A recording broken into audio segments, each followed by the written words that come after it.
کہ آپ نے بہت زیادہ کھا لیا اور بہت جلدی کھا لیا. تو جیسے آپ بہت زیادہ جلدی ہبڑ دبڑ سے کھاتے ہیں تو اس سے ہوا جو ہے وہ ٹریپ ہو جاتی ہے اور اسٹمک آپ کا ڈسٹینڈ ہو جاتا ہے. جب اسٹمک ڈسٹینڈ ہوتا ہے تو وہ ڈایافرام کو اوپر پش کرتا ہے, اسی وجہ سے یہ پرابلم شروع ہوتی ہے. یا آپ نے بہت زیادہ تکے کباب اور بہت زیادہ کڑھائیاں شڑائیاں کھا لی اچانک سے, تو اس وجہ سے بھی وہ اسٹمک میں اریٹیشن ہو جاتی ہے. اس کے ساتھ on top of that soda شوڈا پی لیتے ہیں. تو اسی لیے رسول اللہ صلی اللہ علیہ وسلم نے, ہمارے نبی پاک نے بڑا خاص طور پہ کہا ہے کہ اگر آپ نے کھانے کو دوران میں پانی پیا تو یہ بہت بڑا مسئلہ ہو گیا. اگر اسپیشلی اب تو پانی چھوڑ کے ہم تو بہت زیادہ وہ ڈرنکس ہیں, کوک ہے, پیپسی ہے, یہ دوسری چیزیں جو کہ سوڈا ڈرنکس ہے جس میں سے کافی زیادہ کاربن ڈائی آکسائڈ کمپریسڈ ہوتی ہے, وہ جب پئیں گے تو اسٹمک اور زیادہ ڈسٹینڈ ہو جاتا ہے.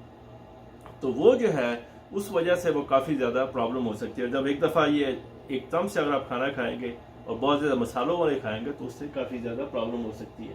اس کے علاوہ اسٹریس ہے, انگزائٹی ہے, اور کچھ میڈیسن بھی ایسی ہیں جس سے یہ پرابلم ہو سکتی ہے, ایسے اسٹیرائڈس ہیں. اور اس کے علاوہ کئی دفعہ الیکٹرولائٹ ابنارملٹیز ہے, میٹابولک ایشوز جو ہیں اس کی وجہ سے بھی یہ آپ کو ہیکپس جو ہے وہ ہو سکتی ہیں. اس کے بعد سینٹرل کازز ہیں جو کہ برین سے, چونکہ برین ساری چیزوں کو کنٹرول کرتا ہے, تو جو برین سے کازز ہیں اس میں اسٹروک بڑا امپورٹنٹ ہے. اس کے علاوہ گرڈ جو جسے ہم کہتے ہیں گیسٹرو ایسوفیجل ریفلکس ڈیزیز ہے, یا انڈیجیشن کا پرابلم وہ ہو سکتا ہے, ایزما ہے, نمونیا ہے, کوئی بھی چیز جو ڈایافرام کو اریٹیٹ کرے گی اس میں انفیکشن کے چانسز ہیں وہ ہوگی. پریگننسی میں, حاملہ خواتین میں بھی یہ ایک ایشوز کریٹ ہو سکتے ہیں. اگین بیلی چونکہ بڑی ہے تو وہ ڈایافرام کو پش کرتی ہے, اس وجہ سے بھی پرابلم ہو سکتی ہے. اور کئی دفعہ کینسر والے پیشنٹ کیمو تھراپی پہ ہیں, ان کو بھی یہ پرابلم ہو سکتی ہے. تو ریمیڈی کیا ہے, یہ سب سے امپورٹنٹ ایشو ہے. اس ٹاپک کو ہم نے اس کو تھوڑا سا تفصیل سے ڈسکس کریں گے. ایک تو یہ کہ یہ ریمیڈی جو ہم اس کو کریں گے, یہ ٹوٹکے ہیں, بیسیکلی گھریلو ٹوٹکے ہیں. یہ بہت افیکٹو بھی ہیں, جنریشن نسلوں سے چلے آ رہے ہیں, اور کچھ اس میں ایڈیشن بھی ہے. ہوپ فلی آپ اگر پہ عمل کریں گے تو شارٹ ٹرم جو ہے وہ جو 48 آور یا اس سے کم کی جو ہیکپس ہیں اس میں کافی افاقے کے چانسز ہو سکتے ہیں. پہلی بات یہ ہے کہ جب جو بڑا tried and tested, I have tried, میں نے خود بھی اس کو کئی دفعہ دیکھا ہے کہ اٹ ورکس ویری ویل, کہ اگر آپ پانی لیں, ٹھنڈا ٹھار پانی, وہ برف والا آئسی پانی لیں, اس میں آپ اس کو چھوٹے چھوٹے گھونٹ لیں 7 ٹائمز, اور ساتھ یہ بھی کہیں بسم اللہ یا الحمدللہ, تو اس سے 2 بینیفٹ ہو گئے. ایک تو یہ کہ آپ تھوڑا سا ریلیکس ہوں گے, تو اللہ کا نام بھی آ رہا ہے, اور دوسرا یہ کہ آپ جو ہے اس میں یہ ایک ریمیڈی بھی ہے. تو آپ اس کو چھوٹا چھوٹا سپ لیں 7 ٹائم, چھوٹا سپ لیا, پھر پانی کو رکھ دیا گلاس کو, اس کے بعد دوبارہ سپ لیا, تو اس میں تھوڑا تھوڑا وقفہ دیں. تو تھوڑا تھوڑا وقفے کے بعد 7 سپس لیں, تو انشاءاللہ اس سے کافی ہو جائے گا, فائدہ ہوگا. دوسرا, اگر آپ اپنی ایک بریدنگ کر کے آپ اپنے بریتھ کو روک لیں, کوشش کریں کہ سانس کو روکیں. سانس کو روکیں گے تو 15-20 سیکنڈ یا جتنی بھی دیر آپ روک سکیں اس کو روکیں. تو یہ اس کو جو ہے تقریباً آپ 15-20 منٹ بعد دوبارہ کریں, تو انشاءاللہ آپ کو دیکھیں گے کہ اس سے بھی فائدہ ہو سکتا ہے. اس کے علاوہ جب آپ اس کو پانی پئیں تو اپنی ناک کو تھوڑا سا اوپر سے دبا دیں تھوڑی دیر کے لیے, فار فیو سیکنڈ, اس سے تھوڑا سا فرق پڑ جاتا ہے. چوتھا, کہ اگر آپ کے پاس لیمو ہے تو لیمو کے کو اگر آپ اس میں بائٹ کریں, تو اس کو کاٹ لیں یا ویسے کر لیں, تو اس کو اگر بائٹ کریں گے تو ایک دم سے جو لیمو کا اثر ہے اس سے آپ کو تھوڑا سا بینیفٹ ہوگا, کہ وہ اس کے ٹیسٹ کی وجہ سے ہیکپ پہ کافی افیکٹ پڑ سکتا ہے.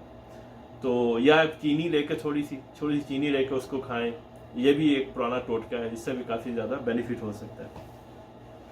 یا آپ تھوڑا سا سرکہ جسے کہتے ہیں ونیگر کو تھوڑا سا پانی میں ڈال کے اگر آپ اس کو لیں گے تو اس سے بھی تھوڑا سا, اگر آپ غور کریں تو یہ ساری چیزیں, لیمن ہے, ونیگر ہے, ایون چینی جو ہے, اس سے جو ہے نا وہ آپ کے ٹیسٹ بڈ آپ تھوڑا سا کاؤنٹر کر رہے ہیں اس کے سارے افیکٹ کو, جو ہیکپس کے. تو یہ ایک بہت ایک اچھا سلسلہ ہو سکتا ہے. دوسری چیز آپ یہ لے سکتے ہیں کہ آپ ایک براؤن بیگ لے کے اس کے اندر سانس لیں, مگر میک شور بیگ کو پورے اپنے سر کے اوپر مت ڈالیں, اور اس کے تھوڑی دیر سانس لیں, اور بہت زیادہ چوکنگ والی سچویشن نہ ہو, تو اس کو تھوڑا سا احتیاط کی ضرورت ہے. اگر کوئی اس میں بچہ اس کو عمل کرنے کی کوشش کر رہا ہے تو میک شور کہ وہ بہت زیادہ اس کو وہ نہ سانس نہ کہیں بند ہو جائے. اس کے علاوہ یہ کر سکتے ہیں آپ اب ٹانگ جو ہے اس کو آپ باہر نکالیں، اس کو ہولڈ کریں، یہ بھی کر سکتے ہیں کئی دفعہ، اس سے بھی بینیفٹ ہوتا ہے. یا پھر آپ انگلی آل دی وے اندر لے جا کے ہاتھ پہلے دھو کے اچھی طرح، کرونا بھی آج کل پھیلا ہوا تو ذرا اس سے بچیں کہ انگلی جو ہے وہ آپ اندر گلے کے اندر لے جا کے صاف ستھرے ہاتھ کی تو وامٹنگ کے جیسے ہوتی ہے گیگ انڈیوس کریں تو اس سے بھی کافی زیادہ وہ فرق پڑتا ہے. کیونکہ جو نروز ساری اوپر سے آتی ہے، فرینک نروز ہے جو کہ اس کو جا کے ڈائفرام کو کنٹرول کرتی ہے، تو اس میں بھی تھوڑا سا کاؤنٹر افیکٹو کی وجہ سے تھوڑا سا فرق ہو جائے گا. تو دوسری صورت ہے کہ آنکھیں بند کر کے تو آپ اگر آپ آئی بالز کو آپ تھوڑا سا رب کریں گے تو اس سے بھی افیکٹ ہوتا ہے. But I will not recommend that, کیونکہ اس میں کئی دفعہ چانسز ہوتے ہیں کہ یو رب اٹ ٹو مچ یا کوئی اور سچویشن ہو سکتی ہے. تو ہمارے پاس اور بھی 10-11 جو میں نے ٹوٹکے بتائے ہیں ان کو کریں. سو انشاءاللہ ہوپ فلی یہ آپ کو بالکل اس میں اثر بھی ہوگا اور آپ کو اس میں تھوڑا سا بینیفٹ بھی ہو جائے گا.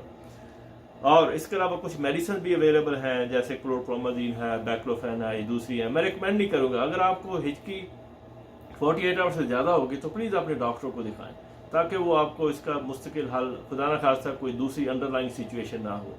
تو ہوپ فلی یہ ٹوٹکے جو ہیں آپ ان کو آزمائیں.